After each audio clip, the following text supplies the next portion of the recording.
This thing with Royce White and myself, it got me to thinking this morning about the television show Homeland. You guys remember Homeland? I think it was popular on Showtime or HBO. I loved the show. It was about a CIA agent, Carrie Matheson, and a Marine by the name of Nicholas Brody, Sergeant Brody.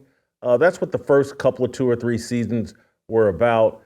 Fascinating show, and the whole series, because Brody stuck around for other parts of the series as well.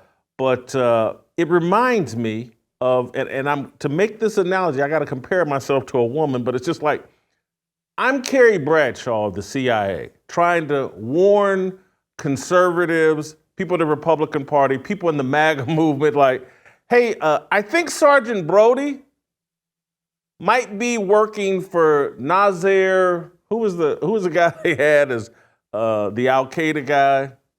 Somebody Nasir. I'll have to look it up again. But I'm like, hey, Royce may be a secret agent. He may have been sent as a plant. He may be working for the other team. And everyone thought Carrie was crazy, but she turned out to be right. And that's this thing with me and Royce. It's not personal. I'm trying to alert you all. And so I'm going to take one more, hopefully final swipe at trying to explain to you all, this isn't personal. This is business. This is me trying to alert you all to a possible trap. I believe it is a trap. Stick with me today. I'm going to try to answer my critics who think I have some sort of personal vendetta against Royce White. I don't.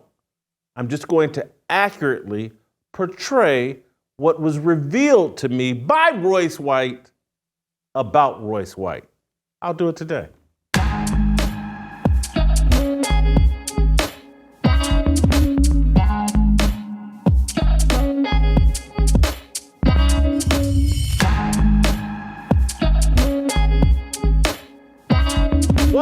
Welcome to Fearless with Jason Whitlock. I'm Jason Whitlock, your host. Happy Thursday. Thank you so much for joining me today. I'm going to deliver, I think, a great show that will put everything in context. This will be well worth you sticking around for. I want to thank, I believe, First Cup. Today's episode is brought to you by First Cup Coffee, a Christian-owned patriot coffee company that stands for core values, family, and building community across the nation. First Cup's freshly roasted beans are delivered in ground or whole bean pods and bulk. Go to firstcup.com and use the code FEARLESS and save an additional 10% on your order. And if you subscribe, save another 10% for the life of your subscription. Let me get right to it. And I want to reiterate what I said at the beginning. I read your comments yesterday. I read people in the chat. I read people on the YouTube comments. I've read people on Twitter that somehow think, or maybe justifiably think, I don't know. I get why the misperception, that I have a personal vendetta against Royce White because last October things blew up between myself and Royce White.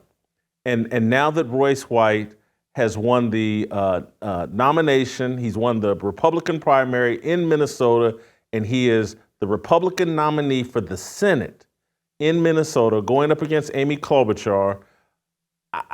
And why is Jason Whitlock criticizing Royce White or putting out any information that could be damaging to Royce White? Many of you think, oh, it's because of that beef they had back in October. And it has nothing to do with that. And Royce, right now, is a nominee for to be one of the most 100 powerful men in America. I believe there's like 100 people in the Senate. And Royce is a candidate to be one of those 100 people. He's in the news cycle. As someone who talks about things in the news cycle, as someone who spends a lot of time trying to educate my audience on hey, look, there's this dynamic between MAGA and the Republican establishment. There's this dynamic between MAGA and the overall establishment. There's this dynamic between leftists and conservatives. Royce is a representation of that. And his elevation to being a nominee for the Senate makes him an even bigger part of that conversation. I happen to have spent a little bit of time with Royce in person and quite a bit of time with Royce on this show and on his own podcast, engaging and getting to know Royce White. And so I'm the perfect person to talk about the significance of Royce being the nominee and the potential downside of Royce being the nominee or potential upside.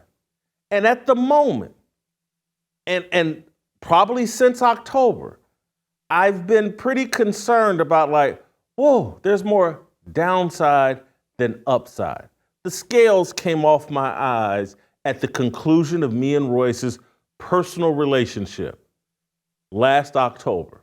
And for those of you that don't have a memory or weren't around and watching at that time or don't know, I'm going to walk you through what happened between me and Royce and then what happened to me as I started researching. Man, how did I get caught up? How did I get fooled? How did I get in this position to where Royce White is taping and releasing a podcast attacking someone, me, who has done nothing negative to him? How did that happen?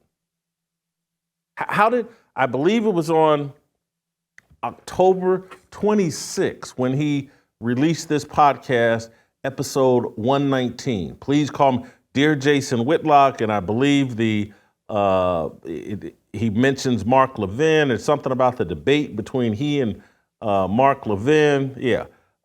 Dear Jason Whitlock, episode 119, Royce White versus Mark Levin debate, question mark. He, I think 2 days later, released another podcast going at me and talking about things that I had said to him in private. And he again, I have done nothing to, had a private conversation. I'm going to tell you what I texted Royce that triggered him. And I'm going to tell you in detail what I did to trigger Royce. But before I do that, I just want to give you a tiny bit more context to what happened. And so I believe it was around October the 5th. October 5th, 6th, and this is based off of text messages between Royce and I. And so around October 5th or so, Royce was on this show, and out of nowhere, Royce started talking about Mark Levin and taking shots at Mark Levin, who also works at the Blaze and who was at the founding of the Blaze. He was the owner, I believe, of CRTV, and Glenn Beck was the owner of Blaze Media. They combined. Royce is under the impression that Mark Levin and Glenn Beck still own the Blaze. They do not. They haven't owned it since I got on board with it. There was an initial group of owners, and then it got sold to the DeVos family out of Michigan. And anyway, that's neither here nor there. But Royce is under the impression, or he's making the assertion, that I'm being manipulated by Mark Levin and Glenn Beck, and that's who I answer to, and they own the Blaze, and it's all gobbledygook and garbage. But on October the 5th, he just starts taking unsolicited shots at Mark Levin. I'm not prepared for it. I don't know anything about, I didn't understand where it was coming from. Again, I like Mark Levin. I think I've been on his Fox News show twice, on his radio show once. Guy's been nothing but a gentleman to me. This isn't said in disparagement, it's just said in transparency. I don't follow Mark Levin's work that closely. I come from a sports background. Anybody that's followed my career, I come from a sports background. My instincts are to lean into sports, and then I dabble in politics, or I had dabbled in politics, and I would appear on Tucker Carlson's show. And I was obviously a huge fan and friend of Tucker Carlson. And that's pretty much the extent of, I watched Tucker Carlson's show, listened to a few others, but Mark Levin not in my rotation. And not saying that in disparagement, I'm just saying it in transparency. The man, in the 3 engagements I've had with him, nothing but a gentleman, nothing but polite and supportive of me, like the guy. Haven't talked to him in any regard related to this show. But here, Mark Levin, a teammate of mine, I want to play you the clips so we're all on the same page, of Royce, I believe, taking shots at Mark Levin on this show. Now, we originally, because it came from out of nowhere and I didn't understand, we originally cut it out of the show and didn't air it. But then when Royce started attacking me and bringing up Mark Levin and started complaining about they wouldn't air these complaints I had about that Royce had about Mark Levin, we eventually played the clips to show you, like, hey, we got nothing to hide. Here's what Royce did. I didn't understand it. We cut it out of the show. Hey, let's play the clip. I mean, let's just go right down the middle. I love that we're going to talk about Karl Rove now. We're going to talk about Mark Levin.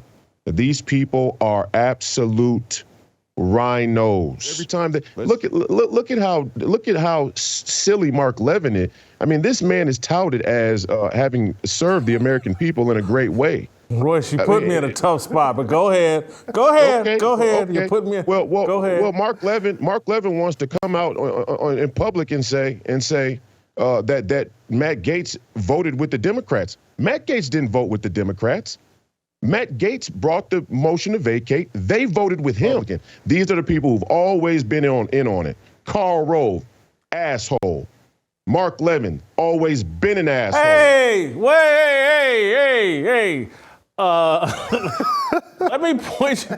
I don't know if you saw Brian Kilmeade on Fox News going after Tim Burchett from right here in Tennessee and, making a fool of himself. Again, I have a lot of respect for Mark Levin, and he's been a friend to me, his colleague here at the Blaze, and so these guys have a right to disagree and have their point of view. What's necessary?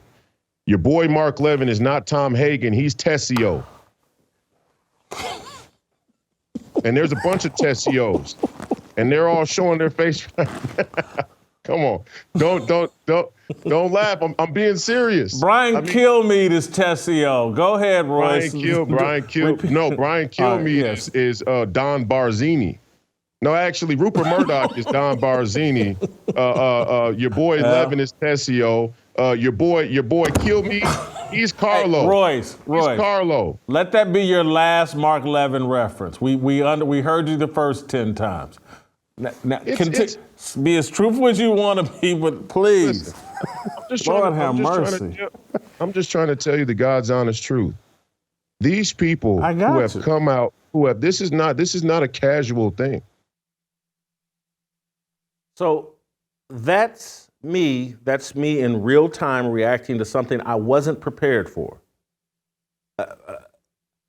I am an expert on sports.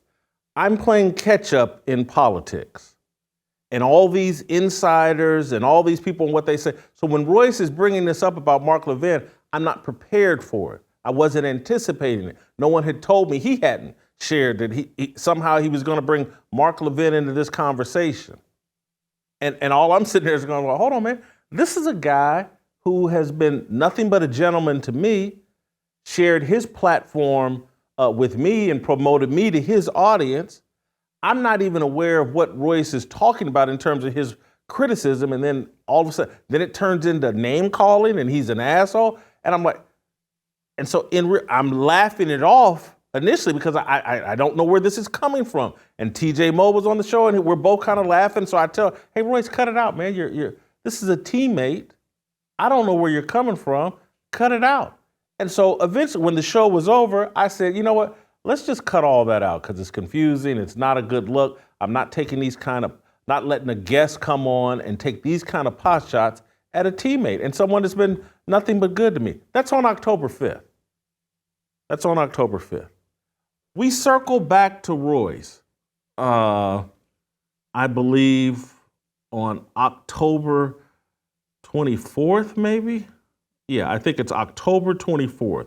We circle back to Royce, and keep in mind, and let's see if I can find the text messages, but on here on October 5th, this is right after the show, Royce texted me something about Matt Gaetz and something about, it's a tweet from Mark Levin, and he's saying there's a difference between being weak or lacking courage and this.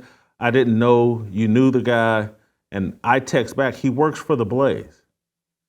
And then he makes some kind of reference that he wants me to set up a debate between him and Mark Levin. He said, horrifying, set up the debate. I don't draw blood without the chance for get back. And I said, he won't debate you after, the name calling. And, I didn't say it, but I'm thinking, probably don't even know who you are. You're a basketball player. He's way off in the political space. And again, this is 2023. This isn't Royce, who's now the nominee for the Senate for the state of Minnesota. Back in 2023, I'm sure Mark Levin didn't know who Royce was. And there's not going to be some debate between those two. And particularly when another guy starts out with all the name calling or whatever, who's going to do that? No one would. So anyway, Royce and I texted back and forth, had a little conversation like, hey, man, just, cut all that out. He sends me nearly at midnight. The first texts were in the afternoon, 2:47 p.m. Then at 11:33 p.m., he's texts me again. I think the Biden administration said it's using executive power to allow border wall. He references Matt Gaetz. And then on October the 7th, he sends me another something from Mark Levin's Twitter feed. I don't respond on October 7th. He asked me to call him. Probably did, I'm not sure. Then on October the 10th, I told him, hey, something about, he was coming back on the show, and I said, hey, no name calling. These are just the text. I don't know the full context. And he says, no need, I got you. And I said, it'll probably be around 1 p.m. or 1:15. Not sure what happened let's see here. There's some text here from National Review. And so anyway, we have this issue again on October 4th. I think he maybe appears again on October 10th. And then on October 24th, I circle back around to have Royce on. And this is, I'm also on October the 15th. Royce sends me another tweet from Mark Levin's page. And I'm not responding, or I didn't respond. Anybody that knows me knows I'm a little bit unresponsive on text messages. If I'm not interested, I just don't respond. But, he sends me a text about Mark Levin, calls him your boy. Then, he says Ben Shapiro. Don't know. I don't respond to any of that. That's on Sunday, October the 15th. Finally, on October the 24th, we bring him on. Dave Chappelle has said something in the news cycle that relates to, keep in mind, this is October 24th. This is October the 7th. You have the Palestinian, the Hamas attack on Israel. And so on October 24th, Dave Chappelle does some kind of stand-up act, says something about Palestine, I believe. And so I say we're going to have a discussion about, hey, what's the conflict between blacks and Jews? That there seems to be, black people seem to be supporting Hamas in Palestine, and let's have a conversation about American blacks and Jews, what's at the heart of this conflict. And so this is like a 6-minute clip I'm about to play you, but I'm just trying to give you full context so that you understand what transpired between Royce and I. So let's play that 6-minute clip of me on October 24th having Royce on the show to specifically discuss conflict between blacks and Jews, and as it relates to Hamas and Israel. And Dave Chappelle, play the clip. Dave Chappelle performing in Boston. I'm going to read you from the Wall Street Journal. Dave Chappelle criticized Israel's bombing of Gaza at a performance in Boston in which the comedian accused the U.S. of aiding the slaughter of innocent civilians in the show at TD Garden last Thursday. People reacted in the crowd and told Dave to shut up. Dave responded back emotionally and started criticizing Israel. I mentioned Dave Chappelle because I think he's reflective of a mood and a feeling and a vibe, they say, or whatever, that many American blacks seem to be in support of Palestine and sympathizing with Palestine, putting them at odds with Israeli Jews and American Jews. It's across college campuses and in major cities. You're seeing young people, black, white, hyper-educated, whatever, tearing down signs that are showing these Israeli Jewish hostages. It just seems crystal clear that there is a disconnect between black people and Jews. And this has been bubbling, I think, for many years. And now we're at a point where it's all come to the surface and everybody's out of the closet and has taken their positions. I'm trying to understand it, and that's why I wanted to have the conversation with you. And so I'll just start with a simple question. Why are American blacks siding with Palestine? Okay, first, I want the audience to understand. Pause, Royce. Don't pause Royce's response. I just asked Royce a very simple question. I just said, I want you to, what's at the heart or what's at the root of the conflict between blacks and Jews? It's a very simple question. Now I want you to listen to Royce's response for the next 4.5, 5 minutes. Let me say, and I think it's appropriate for people to start here every time this conversation comes up. My thoughts and prayers are with all the people affected by this conflict, by war. There in the Middle East, but anywhere in the world, war is usually an endeavor of kings and kingmakers and political agendas of political elites or institutions. And it's very rare that a populace or that the people are really the perpetrators or benefactors of war. And so to start, I just say, I asked the question, cui bono, who benefits in this situation? There's a few answers. There's who benefits right now, right there in the Middle East. There's who benefits here in America. There's who benefits geopolitically all across the world. And all of them should be considered. All of them come into play. Right now, here in our own country, we know the military-industrial complex certainly benefits. They benefit, and even more so, the uniparty benefits. I know you want to maybe discuss Tom Emmer, and that's where that comes into play. But there on the world stage, there's a lot of people who could benefit. China could benefit, certainly, if Iran backs Hamas and Iran provokes a war with NATO or the West, and China could potentially hang them out to dry, which it looks like they may in fact do. And if China hangs Iran out to dry, who ends up getting Iran in the end? Who acquires those natural resources? We give Iran as a tributary state to China the same way we gave Afghanistan to China. And people would look at that and say, well, why would America engage in a conflict that may surrender such a natural resource-rich nation to one of their mortal national enemies? Well, there are people in our country, there are people in our government who are very pro-China. And now people may look at that whole, thing I laid out and go, what does this have to do with Palestine and Israel? Everything. It has everything to do with Palestine and Israel. And hope we'll get to that in a moment, because the uniparty and Tom Emmer and Biden and the Chinese dark money and the Russians and the Iranians, it's all on the bar now. I've been saying it. For all of those who say, oh, this is conspiracy theory, it's too much, it's too deep. We're deep in the water now, aren't we? I mean, we're about as deep as you could possibly get now. I'll answer your first question first, and then we can work from there.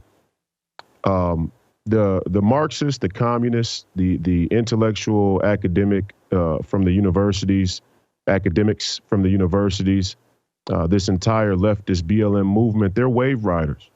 They ride the wave. They ride, especially the intellectual juice behind the movement. Now, the people on the ground are more or less brainwashed, and they go whichever way the mainstream establishment winds blow them. And then they've been very effective with the narrative in co-opting people's genuine gripes with government and establishment and war for many, many years. You could go all the way back to the first anti-war movement in Vietnam. Were those hippies really, were those hippies in the 60s and 70s really protesting the war on a moral basis? Or did the entire left and Marxist anti-establishment liberal movement in the universities just take a moment in time and take a conflict and use it to their benefit?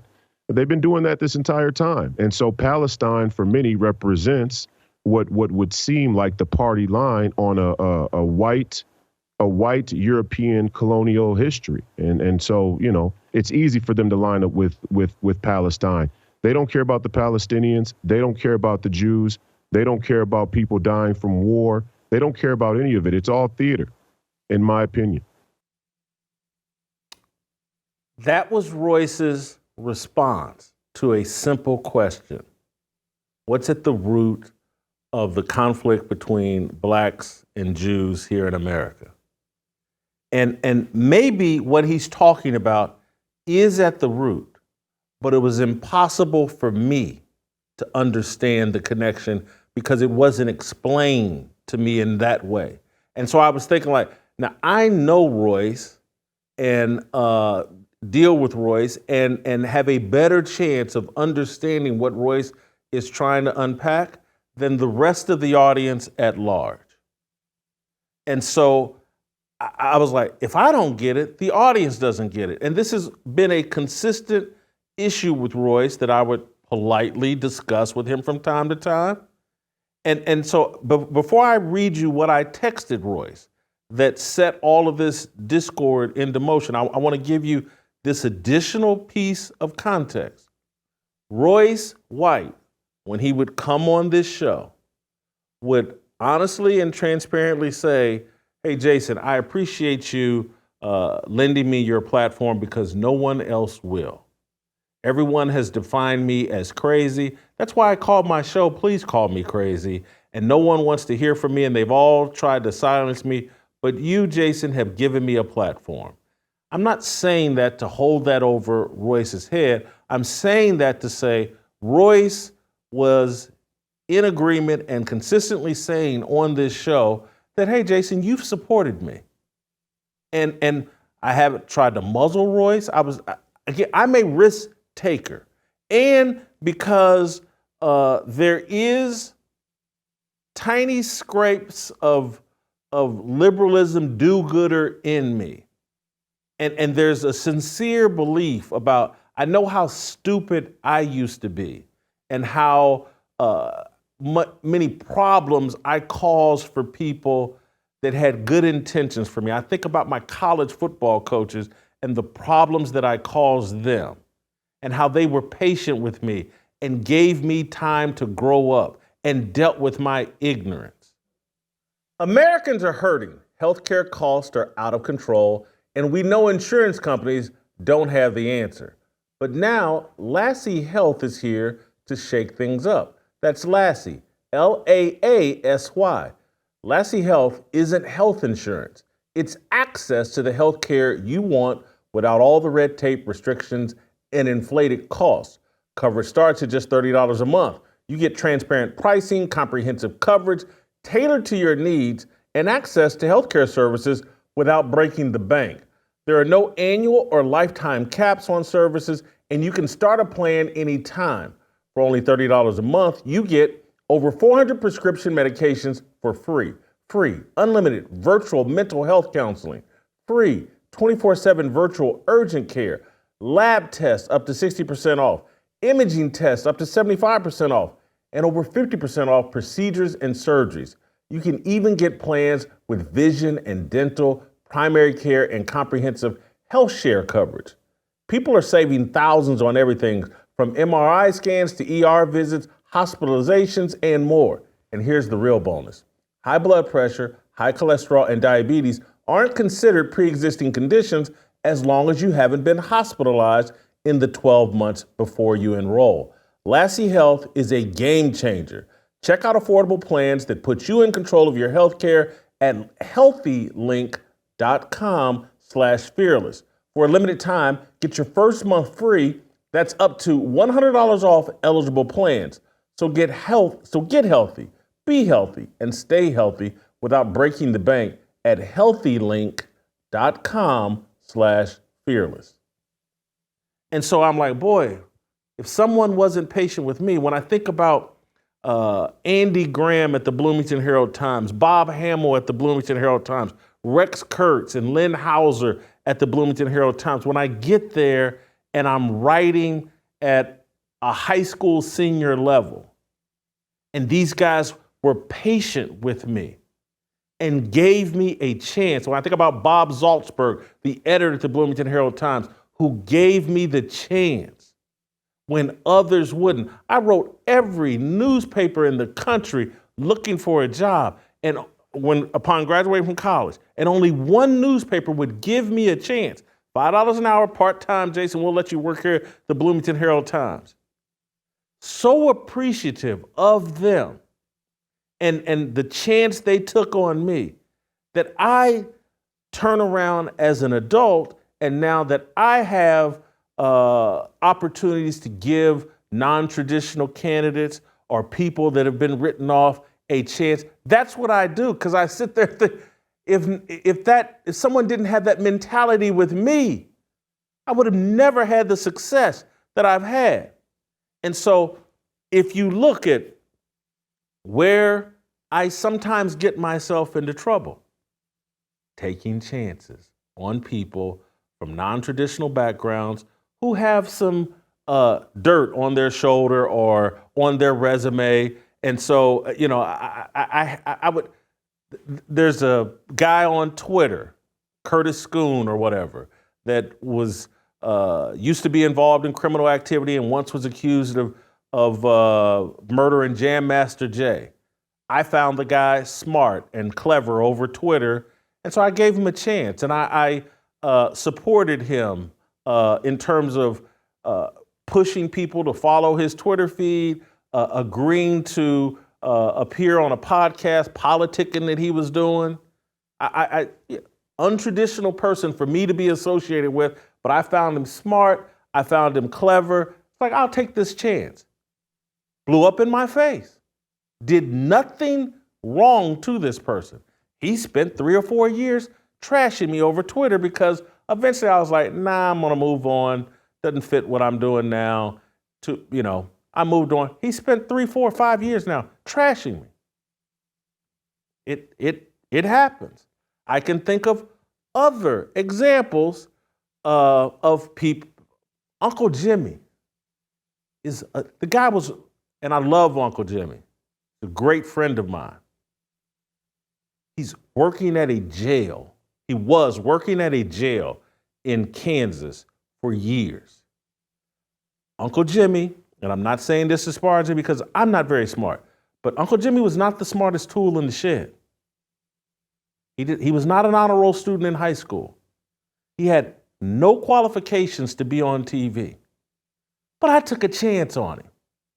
And I helped him perform at Fox Sports and to start making real money. Then gave him a job here at with Fearless, making real money. I could go further in terms of the opportunities and the work that I put into Jimmy trying to help him accomplish his job. Flew off the handle on me. But I don't regret the Uncle Jimmy thing, because I'm telling you,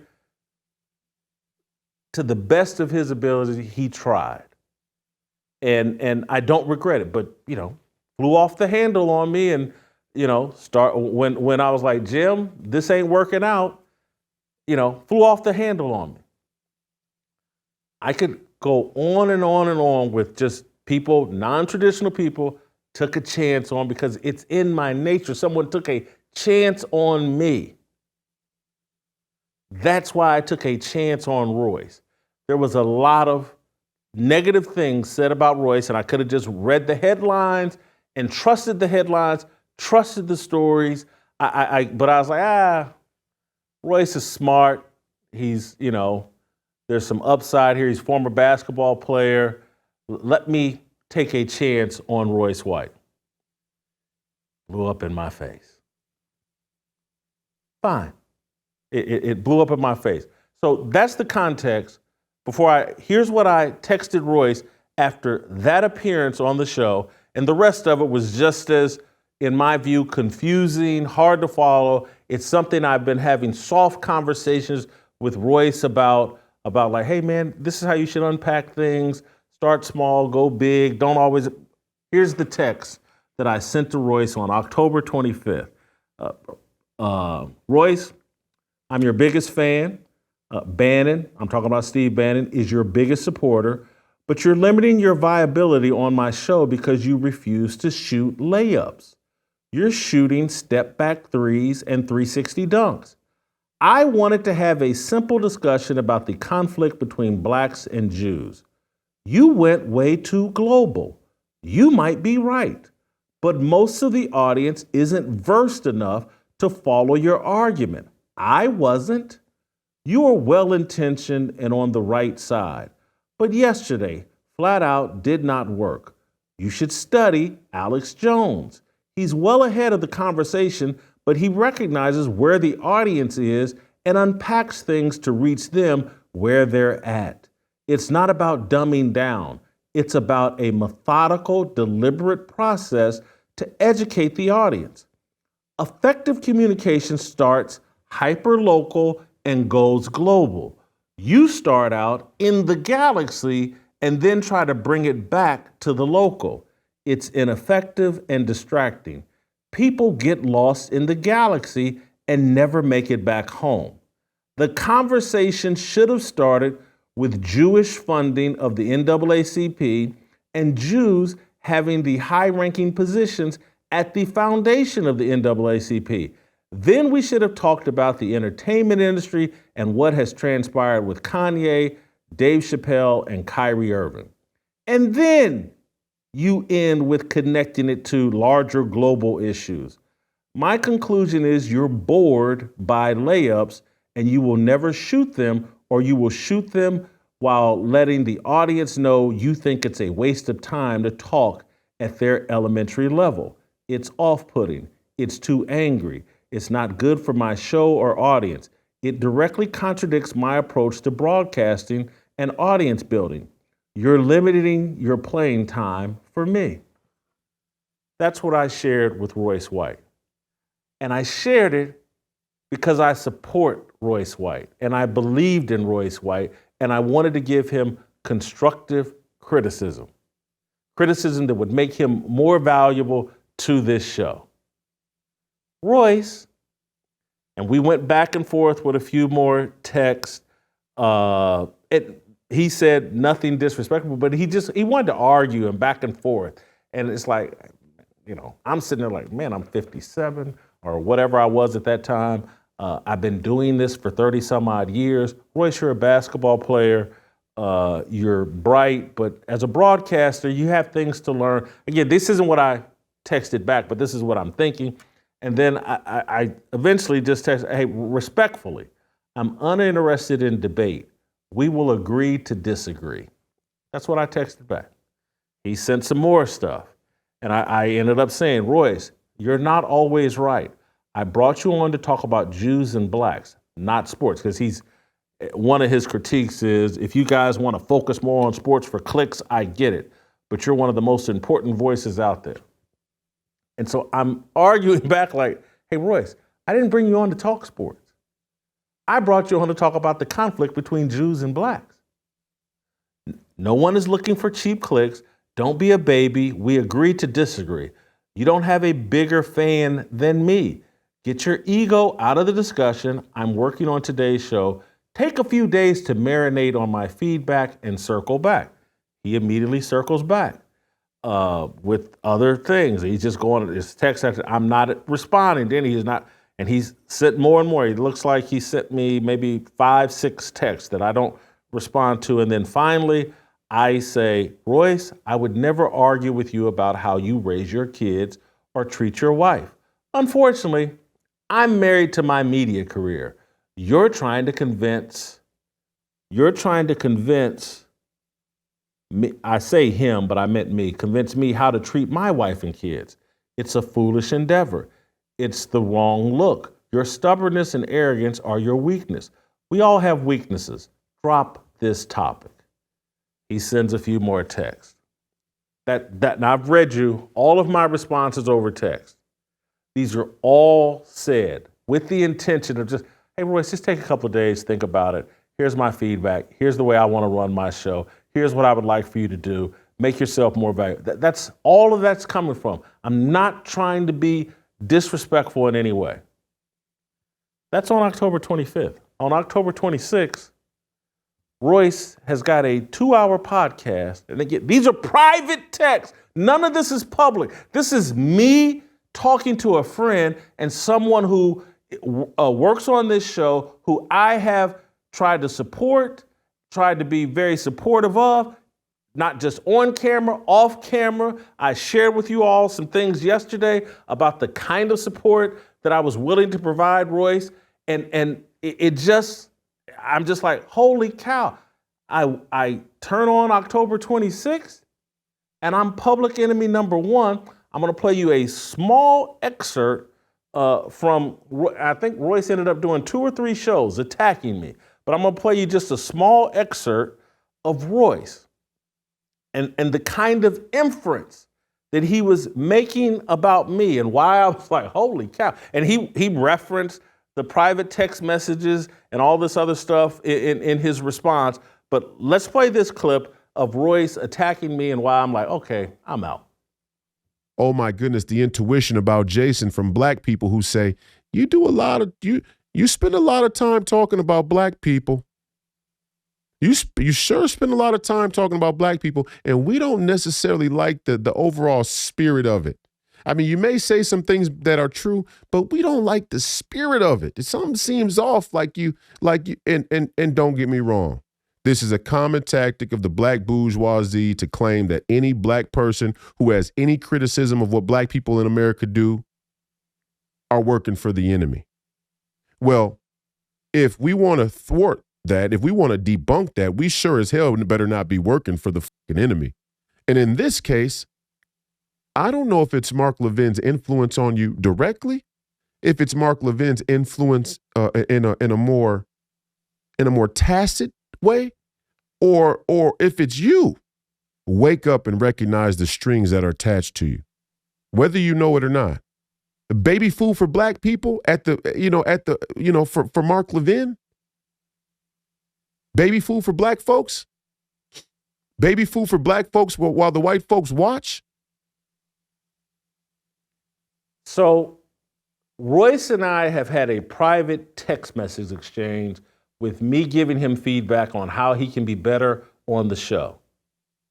Royce has taped a public podcast, the first one for like 2 hours, attacking me and insinuating that, hey, Jason Whitlock is controlled by unseen forces. What he's really saying is Jewish people have puppet strings on Jason Whitlock, led by Mark Levin, and that's what Whitlock is concerned with. That's what he's arguing. He's completely, this is someone who purports to be my friend, is treated as a friend on this show, is celebrated on this show. He's telling his audience and others, don't trust Jason Whitlock. He's got puppet strings on him. He's answering to Mark Levin and Glenn Beck and everybody else. And I'm just like, holy cow. How did this happen? Where did this happen? And I get those, oh, this is all personal. And Jason, you should just forgive Royce. Oh my God, don't you? You're going too far. Roy, I don't know how y'all run y'all's friendships. I don't know how you treat people that support you and you support them or they support, I don't know how y'all get down. But for me and my friends, if we have a private conversation and I decide, you know what, that's my friend and he's supportive of me and I'm supportive of him, but you know what, I'm going to take our private conversations public and then I'm going to tell people that that person has strings attached to them and don't trust what they're saying because they're too stupid to figure out that they have strings attached to them. It's the end of the friendship for me. I've been left with no choice. The man taped a 2-hour podcast going after my journalistic credibility and my honesty and transparency with the audience. I've shared with him like, hey man, I've made a mistake in my life. My life is out of balance. I'm not married with kids. My career is my marriage and kids. I've shared that with you privately. Anybody that watches this show, I've shared it with you all. And you try to undermine my career, something I've poured my life into. And I get those of you that are Royce groupies or I don't know what you are, just Whitlock haters. Oh yeah, you should just forgive Royce and move on. You should bring Royce on to debate whether or not Mark Levin and Glenn Beck have puppet strings tied to you. And the reason I say this is so preposterous is because there's only been one person who's tried to control what happens on this show, and it's Royce White. And so it's a tactic. It's a mind game that he thinks he's playing with a child or someone who's easily manipulated. It's what the left does all the time. Trump's a fascist. He's gonna shut down free speech. He's the end of democracy. When they're the ones trying to do it. It's a tactic of the left. And Royce is trying to play it on me. Those guys are trying to control you. Don't you see it? They put puppet strings on you. They're manipulating you into talking about X, Y, or Z. I know Glenn Beck better than I know Mark Levin. Neither one of these guys have ever called me about the content of this show. They've offered no opinion. None. Perhaps they want to, and I don't know it. Perhaps they realize like, oh, that would be a nuclear weapon with Whitlock, and he would be out. I don't know. Perhaps it's not their role. It's not their job. Maybe they have enough respect for me. Respect that Royce clearly doesn't have. So I just had to accept that. And so that's why I just said, you know what? Let me cut off all communication with Royce. I can't engage in this. I don't have the energy for it. Nothing. This is crazy. This guy thinks I'm an imbecile. He thinks that I'm just like everybody else in the media, or that I'll fall for the gimmicks of the left. Hey, let me accuse you of this thing that they're doing that I'm actually doing. There's nothing better at the end of a long day than sitting down in your favorite easy chair with a glass of your favorite whiskey. And hey, if it turns out with every glass you're helping to support a great American cause, doesn't get any better than that, doesn't taste any better than that.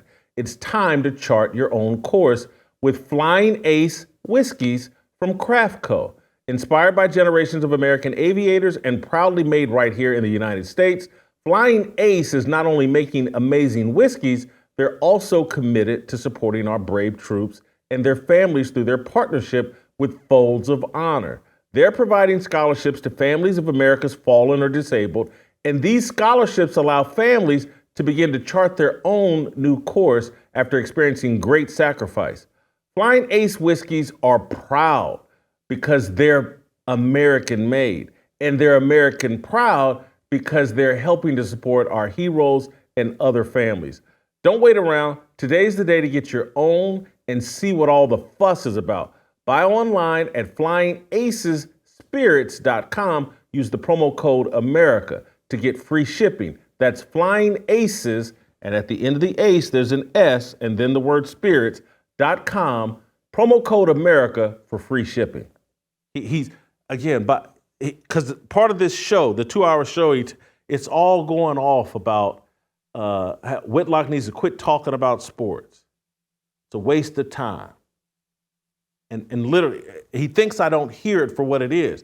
Whitlock needs to talk about what I'm comfortable talking about and what I want to talk about. And Whitlock should be doing the show the way I want him to do so that I get more appearances on the show so I can elevate myself. Royce was frustrated with his role on this show. He was frustrated that the Blaze hadn't offered him his own show. And he thought he was going to bully and manipulate me into doing the show the way he wants to do it. I can't play you all the clips. You can go listen to the shows. I think it's episode, I know one of them is 119 and maybe another one's 123. But they're on his Please Call Me Crazy podcast. Go listen to him. He's trying to bully and manipulate me into doing the show that he wants to do. And so once I see this, once the scales finally come off my eyes, that's when I start going, okay, what red flags did I ignore? What am I doing? All the negative things that were written about Royce that I wrote off and said, oh, that's just people that don't like Royce and or they're afraid of Royce, all that stuff. I just started reevaluating. And that's, again, when something bad happens to you, you should do some self-evaluation and ask yourself, hey, where did I go wrong? What red flags did I ignore? People do this all the time in relationships. You have some breakup and you start recounting like, oh, what did I do? Oh, was I late picking them up for this date or whatever, blah, blah. You just start going back and reassessing. You start thinking about, were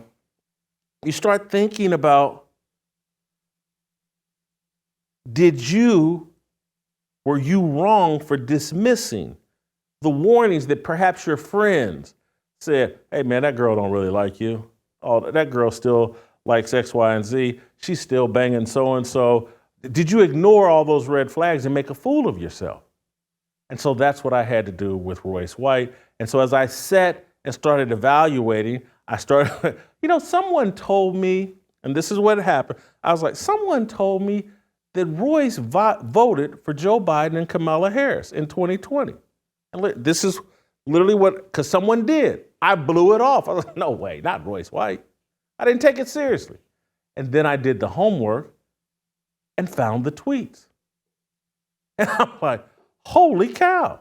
So let me read you and show you the tweet. I think Royce has now removed this from his Twitter feed. But here's what Royce White said in 2020, shortly after voting for Biden and Kamala Harris. I don't believe in defunding the police per se, but as a black man who voted for Biden and Kamala, their first stop better be the monopoly on violence in this tyrannical state they have just inherited. We will not back down from the position we have taken regarding tyranny. That's Royce White in his own words. Here's Royce White in a tweet that I think is still live, following it up with, now that the election has been called, it's time to speak freely. Let's just stop there. Let's stop and evaluate that. Now that the election has been called, it's time to speak freely. That's an indication that during the election, you weren't speaking freely. And now that the election has been called, now you feel empowered to speak freely. So now that he's free, he said, congratulations to all the black women in America. We must see to it that Kamala Harris earns what we just gave her. Let's stop there. Earns what we just gave her. I didn't give her nothing. Did you? Did you give her something? Did any of you that voted for Trump, did you give Kamala Harris something? You didn't. So Royce gave her something, his vote. I do not trust Biden and Harrison. Their arrival should not be a welcome wagon, but a hot seat. Again, this is someone talking tough. I've given you something, now here are my demands. A hot seat, not a welcome wagon.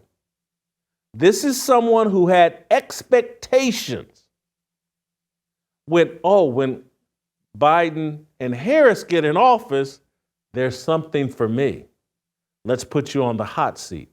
And so when I read these tweets, I was like, oh boy, now I understand Royce. And Royce immediately started denying that he voted when I pointed this out, because I pointed this out back in October. He started pointing out or arguing he didn't do it. It wasn't me. So he did it over Twitter, but he also, on his own podcast, we can watch Royce start unveiling these excuses about, over Twitter and maybe on this clip we're about to play. I think he blamed an intern, he blamed staff. Let's play the clip. Let's walk through some of these erroneous things that Jason Whitlock said last night, and a lot of it was erroneous. But first and foremost, let's address this. Did I vote for Joe Biden or Kamala Harris? No is the answer. Number one, I didn't vote for Joe Biden or Kamala Harris. So I never voted for Joe Biden or Kamala Harris, but I cannot say that those tweets aren't real because I let people tweet for me. Now, you could say when I was 27 years old and out running around and being more active in the streets, that was a bad move. That was a stupid thing to do. But a lot of us have, a lot of public figures or, celebrities or politicians even have people who tweet for them and they say things that they shouldn't say. We know it happens. So there's my explanation about the Joe Biden, Kamala Harris thing. We let people tweet. We let people post. I let people post for me. And to be honest, after these big fallout arguments or, sort of hit campaigns came from within the organization and in the immediate community, I didn't take time to go back and look at my tweets and say, oh, let me delete this, let me delete that. Was it a mistake? Maybe.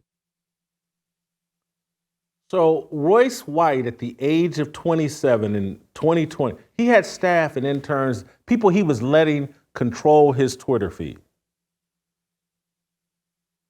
And you buy that. I don't, but you buy that. It's all just a big misunderstanding. It was his staff. He's 27 years old in 2020. He's not. Hold on. Does that even make sense? That's 4 years ago because Royce is 33 right now. And someone double check me on that, but I think Royce is 33. So in 2020, he'd have been 29. He's pretending that he was 23. I was just a kid, about 20. Donald Trump controls his own Truth Social Twitter account, but Royce White is so busy in 2020, and he's got such an enormous staff, other people are tweeting for him. You buy that. You buy those back-to-back tweets of, now that we gave Kamala Harris something, here's what I expect. Now that I'm allowed to speak freely, blah, blah. These are other people tweeting this out. And now, when this is brought up again, because when I just started looking, I was like, hold on, this dude just watched Donald Trump be president for 4 straight years and had a choice. This is in 2020. This ain't 2016 when you can say, hey, I thought Donald Trump would be a disaster. This is 2020 when you're like, hey, Trump did a good job. And compared to Joe Biden and Kamala Harris, a pervert who potentially molested his daughter with a crackhead son, and a side piece, a San Francisco side piece on the ticket.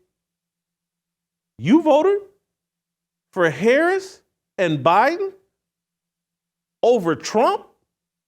And now I'm supposed to believe 2 or 3 that you're the ultimate MAGA person? It just doesn't add up. And then when you throw on, because I never fully understood this, but I was just overlooking things. Royce is smart. He's articulate. He's clever. He's a former NBA player. And I'm like, I'm writing it off. I'm taking a chance. But then it's like, hold on, this dude led Black Lives Matter rallies in Minnesota. And I hear him say, well, we took it to the Federal Reserve. And I was like, no, man, you led Black Lives Matter rallies over George Floyd, St. George Floyd, the career criminal. And I'm like, and now this person that voted for Biden and Harris, led Black Lives Matter rallies, is now he's the face of MAGA? And he's the ultimate person? And so, and again, when you start just like thinking this through and thinking, and it's like, and he's the one that Mark Levin is an asshole. This person's an asshole. Well, what were you? I mean, listen to this show and listen to what I do. And I'm not saying it's perfect, but I'm just telling you, it's what I respect. Jason Whitlock was a born again idiot, and I confess to it every day. I did things that were absolutely retarded, and I regret those things, and I talk about those things, and I tell people, don't do what I did. Don't be that kind of an idiot. That's what I respect. I've never heard Royce have that kind of accountability. Again, that would be more believable. Hey, you know what? I was a retard in 2020 and voted for Biden and Harris. It's one of the dumbest things I ever did. But no, what he does is, a staff member, I didn't do that. And so now he circles back when it's relevant again this week. Yesterday, Royce tweets out this latest thing, and he's complaining about me and the show I did yesterday. But now he's voted for Tulsi Gabbard. This is a new piece of information from Royce White. The story just keeps getting better and better. Last year, my staff did it. I didn't vote for Biden and Harrison. Now it's this is his response to me in the show we did yesterday. When people talk about you but block you so you can't respond, it says everything you need to know about them. Anytime, any place, Jason, I voted for Tulsi. And she switched sides. Royce, again, for the judgment of character. Talk about the military-industrial complex, shill. So now he voted for Tulsi Gabbard. That's what he's insinuating. He could have said that last year. He didn't. Last year was staffers put out the wrong tweet. Now it's he voted for Tulsi Gabbard. There's a reason I'm unpacking all this, just to lay the context and tell you why I'm concerned. Royce White has no emotional control. None. Here's my theory. Having done the research on Royce, evaluating Royce's behavior that I overlooked but was aware of and thought, hey, he'll grow out of it. The things that I've ignored, the kind of allegations that have been made about Royce that I've ignored and kind of written off, those are just haters, blah, blah, blah. I ran through all kinds of bright yellow lights and some red lights. And the conclusion, once the scales come off and I start evaluating and start looking at well, hold on, maybe there's some truth to all these things that are said about Royce White. And maybe I just ran through the red flags. And so I'm trying to share with you all that this is someone with a sketchy political background. Just 4 years ago, with all the evidence of, hey, Trump's a good president, all the evidence that Joe Biden is a sexual pervert and Kamala Harris is a San Francisco side piece who slept her way to the top. This dude voted for Biden and Harris? This dude's out leading George Floyd rallies? This dude sounds like a plant to me, and perhaps he's pulled the wool over Steve Bannon's eyes. Because this is someone with no emotional control, and so if you look at the demands, now that we're able to speak freely, and here's what we want from Kamala Harris, and let's greet him with a hot seat. This is someone whose ego is delusional and out of control, and it became very obvious to him very early that what he thought the Democrat Party was going to deliver him, they didn't. And he got mad about it. And he said, I'm going to go join the other team. Because he's that kind of emotional. And he's not standing on real principles. When you vote for Biden and Harris, and someone correct me if I'm wrong, J.D. Vance did not vote for Biden and Harris. I think J.D. Vance was critical of Donald Trump in 2016. And by 2020, like most rational people, he was like, oh man, that's much better than I thought. But Royce didn't get what he wanted, and he flew off the handle and said, you know what? I'm going to switch teams and see what they have to offer me.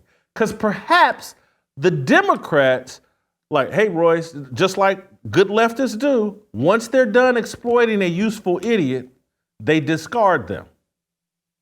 And they perhaps looked at like, oh boy, a lot of allegations about Royce floating around Minnesota. A lot of baby mamas, a lot of unpaid child support, a lot of this, a lot of that.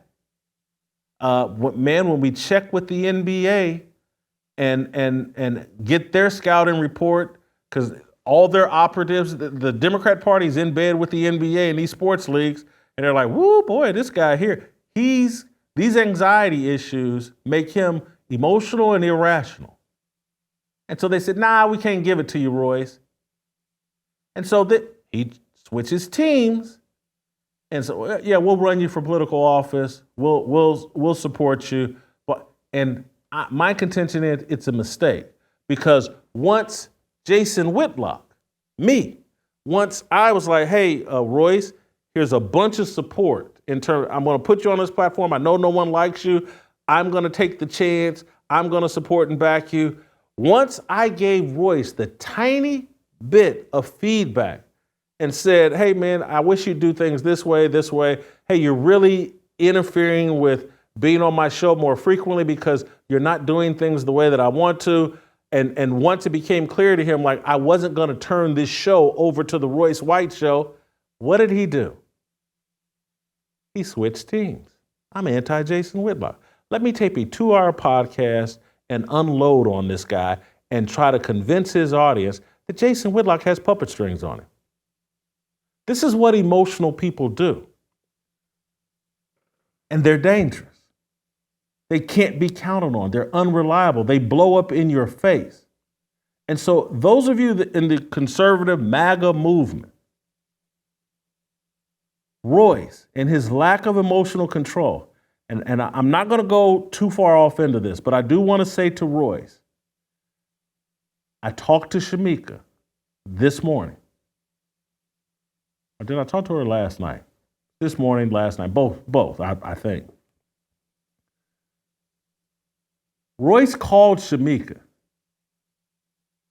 and had a very unhinged, this is her description, unhinged phone call with Shamika. Shamika was on this show yesterday, defended Royce White. We played the clip about the women have become too mouthy. And me and Shamika both was like, hey, I kind of agree with Royce here. And Shamika went even further in her defense of Royce. And Shamika then even said, hey, I kind of like the way Royce handled the strip club and spending $1,200 of campaign money at the strip club. He stood on it, didn't back down, said he bought chicken wings, blah, blah, blah. She joked about it, defended Royce. What Shamika told me last night, this morning, Royce called her unhinged, menacing, telling her she had no business coming on this show and being involved in any kind of conversation about Royce White. And Shamika felt bullied. Could use a different word, but I didn't hear the conversation. I'm not going to repeat exactly what she said, but it was definitely a conversation intended to strike a little fear in Shamika.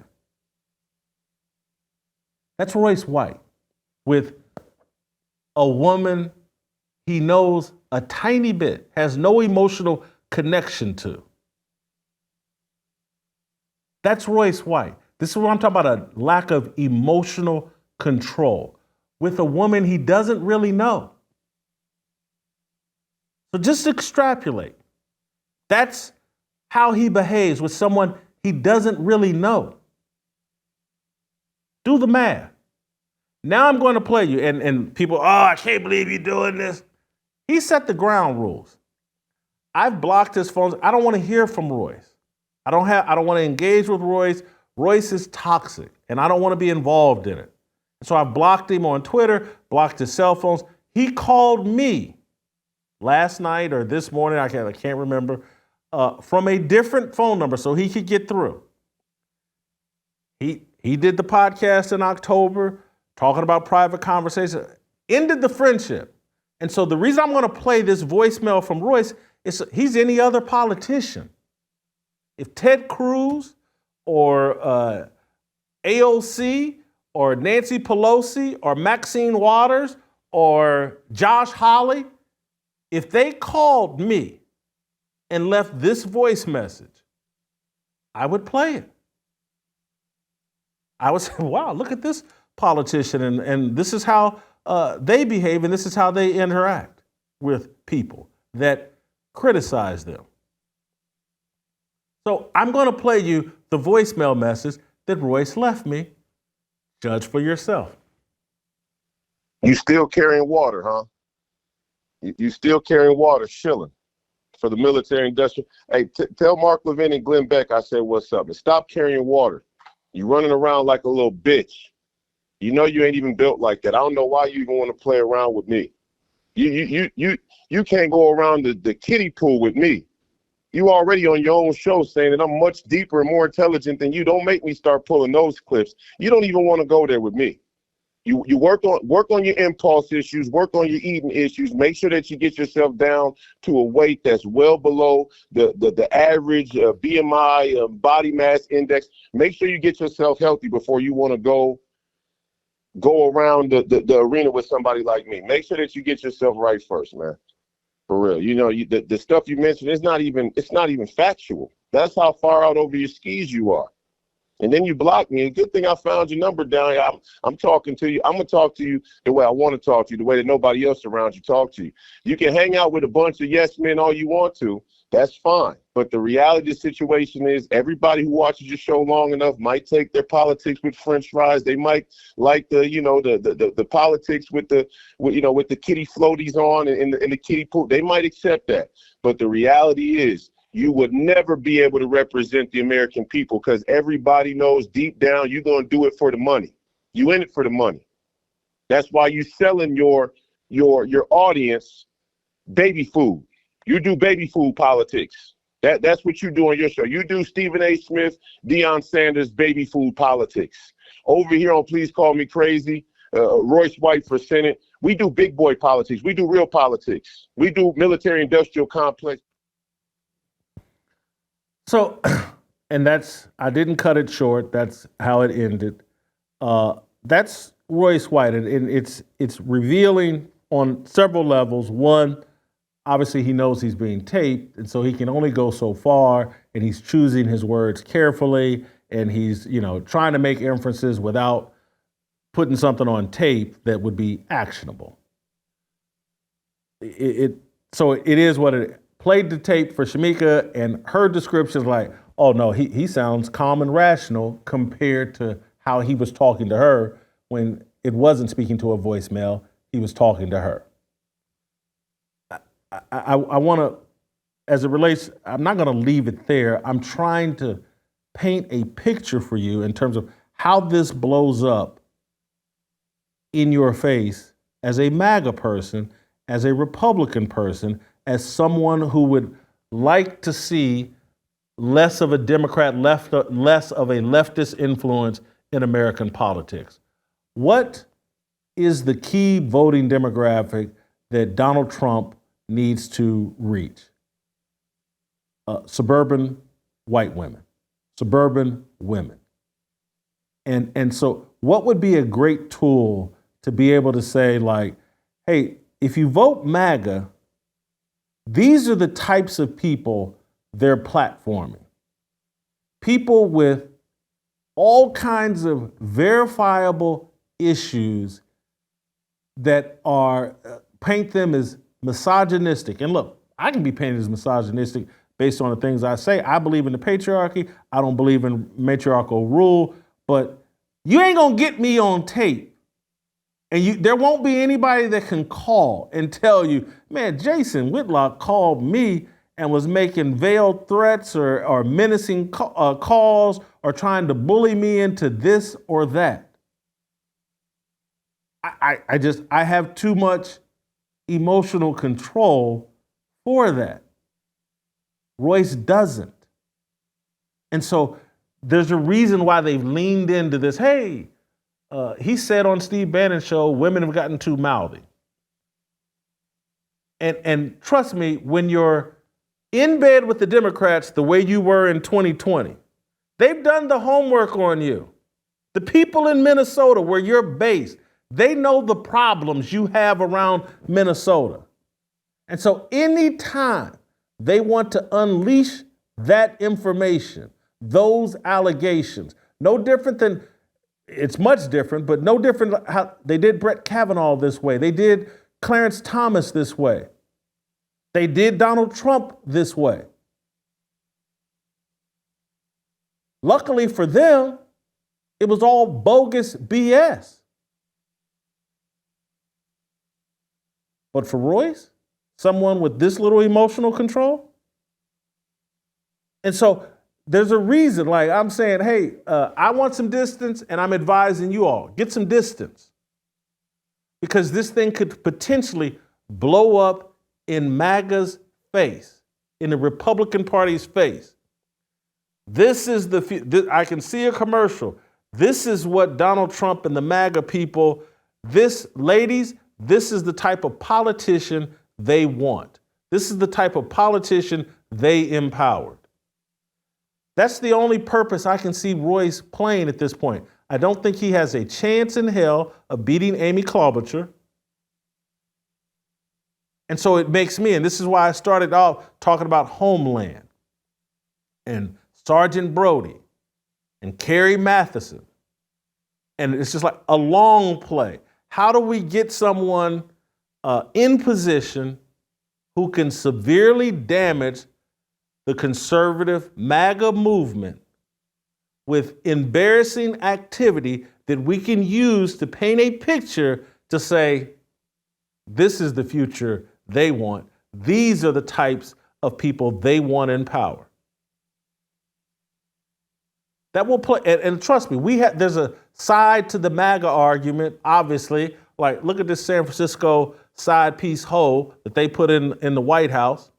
Look at this wannabe pedophile in Joe Biden, whose daughter says, he took showers with her.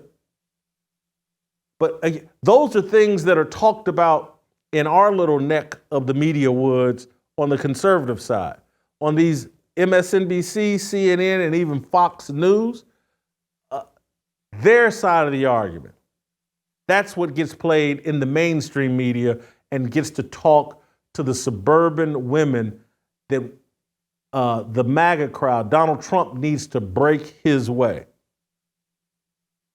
This is why I'm telling you what I know about Royce.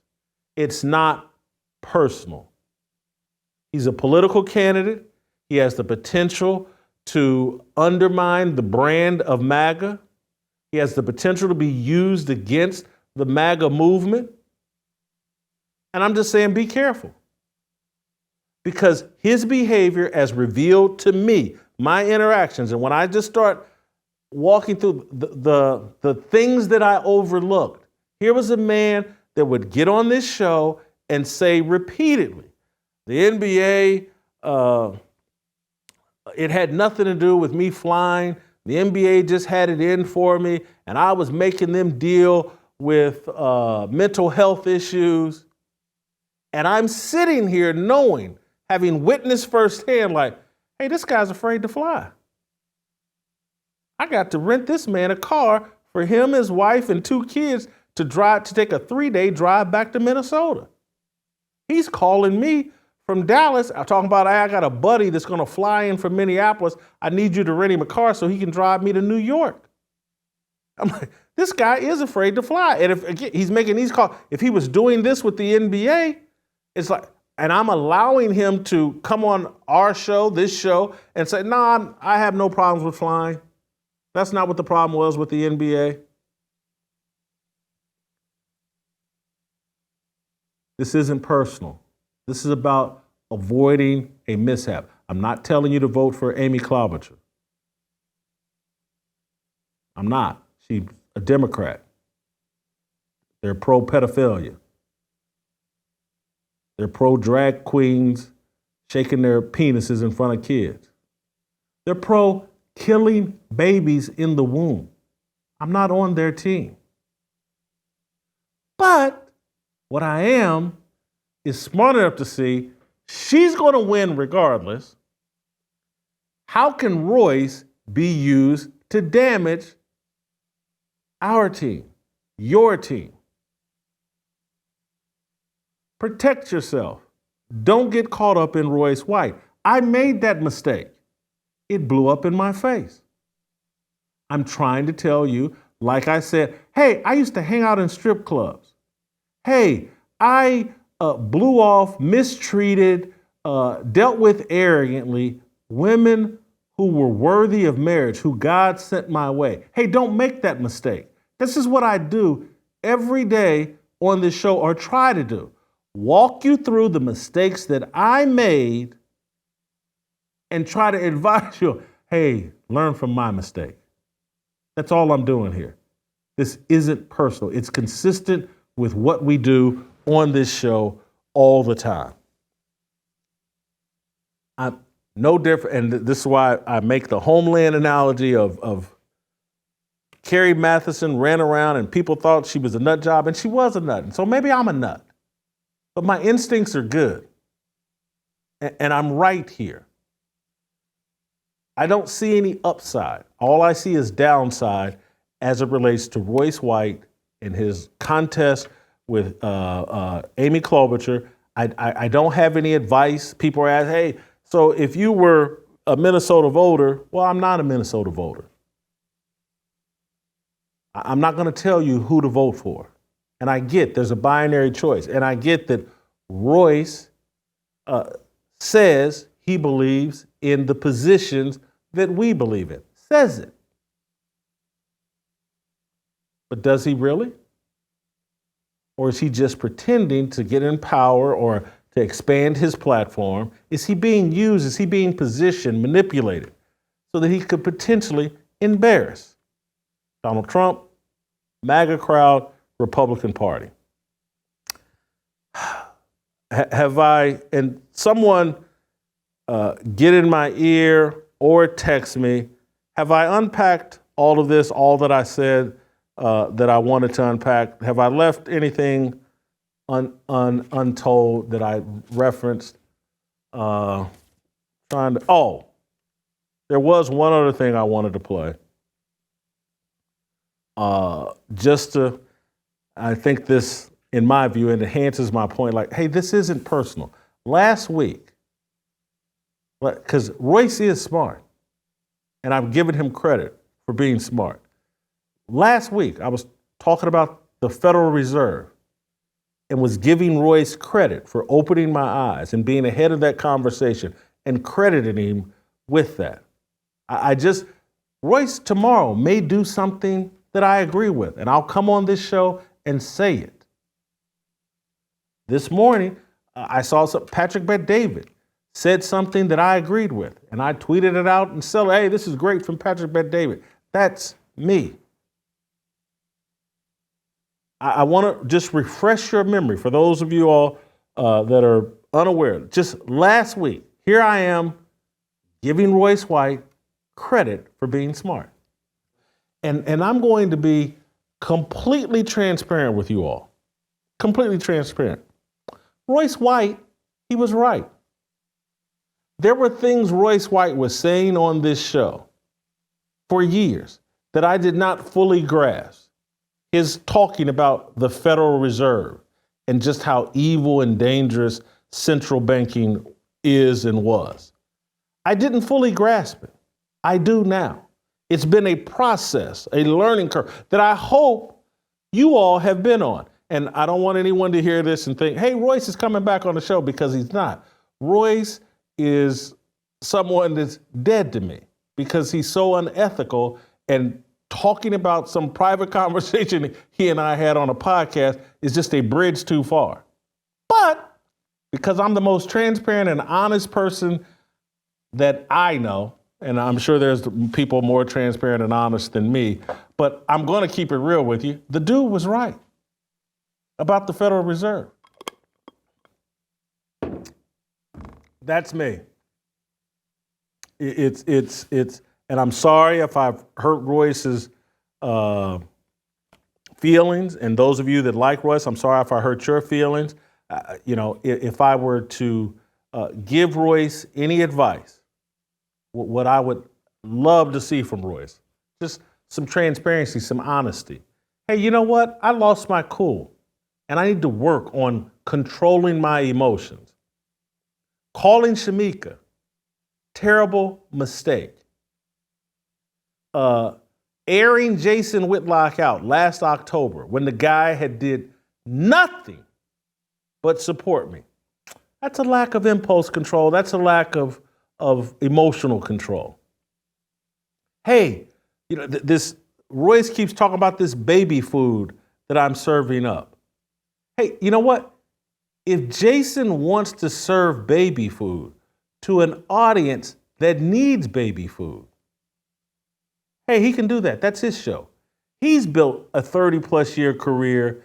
He created that opportunity. He can speak to whatever audience he wants to speak to. You know why I serve baby food? Because I need it. Because I assume that my audience, a lot of them, are just like me. I had virtually no interest in politics most of my life. I've never voted. I'm reading books now and playing catch up on all these different things because this has never been my lane. And so I'm trying to walk myself and the audience through all the baby food necessary so that they're one day ready for adult food, so that they're prepared to make more logical decisions when they hop in the voting booth. Royce and I are pursuing two different audiences. I'm trying to reach a Christian audience and help them with their biblical worldview, help give them the talking points so they can defend their biblical worldview. And there's part of me just keeping it 100%. I'm trying to reach Black people, American Blacks. And many of them, in my opinion, they need baby food, foundational food. The Bible starts with in the beginning. So that's where I'm starting at, in the beginning. Foundational stuff, so that they can understand, have a hope to understand the things Royce is trying to get at that's way down the road. There has to be a foundation established. I had to go through it myself. When Royce started talking about the Federal Reserve on this show, I didn't get it. I needed the baby food, so I went and got it. And I've been sharing that baby food with you so that you all can get it and understand it. But I'm pursuing a different audience. If you listen to Royce talk on this show, and he's got that elitist language. And I'm not against people with big vocabularies, but I'm not. I'm a Ball State grad with a 2.3 GPA. And so you'll see me on this show say, hey, Anthony, clarify that word you just used. Or when Royce was on, I can remember the first time Royce used fiat. And I was like, hey, man, tell me what that is. Because I'm not ashamed of the things I don't know. I just want to know better. And so Royce, and I said it, and I'm not trying to take a cheap shot at Royce, but I'm just trying to be honest and transparent about, like, when the scales came off my eyes and I started realizing, like, hey, what's really going on here? Royce and I are after two different audiences. When I went and looked at all the episodes Royce did leading up to episode 119, I was like, well, damn, other than me, Royce ain't got no black people on his show. Oh, he's not really interested in a black audience. Once I leveled that criticism, Royce then went and interviewed Sony Johnson and Maj Touré and other people. But again, Royce, in my view, he's a plant. Talks tough. Out there, hey, black people, look at Roy. We got a black person and blah, blah, blah. But he ain't really about what he says he's about. He's afraid of flying. He voted for Biden and Harris. Thought they were going to give him things he didn't get, and he flew off the handle and he switched teams. Steve Bannon has lent him a lot of credibility. I like and respect Steve Bannon. Steve Bannon is a patriot in my mind. He's sitting in prison right now because he is a patriot. But perhaps he's being played, or perhaps he knows exactly what Royce is and he's playing Royce. I don't know.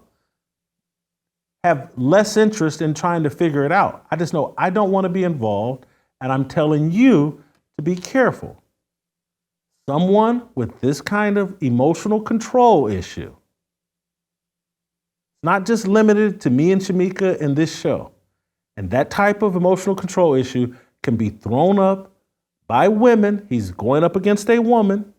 He's on record, women are too mouthy. He likes to go to strip clubs and spend campaign money on strip clubs and things. He's very vulnerable to allegations. And he has no emotional control, and he leaves voice messages, and he calls people that can all be used against him and eventually against MAGA. That's all I got. I went longer than I thought, but I went long enough to get my point across, I think. I'm telling you guys, it's not personal. Trying to warn you. That's tomorrow. We'll see you tomorrow. Looking for a breakout, feeling like a standoff, nothing in life like freedom. Came in like a fighter, striking like a ladder, making all these moves for freedom. I want freedom. No negotiation, my sister, no relation. We all just wanna have freedom. Sitting on a corner, never been alone. I'm breaking my back for freedom. Blessed, we are living, get back. We are receiving, no deceiving. We all wanna be free. We want freedom. I wanna be. I just want. I wanna be. I just want. I wanna be. I just want.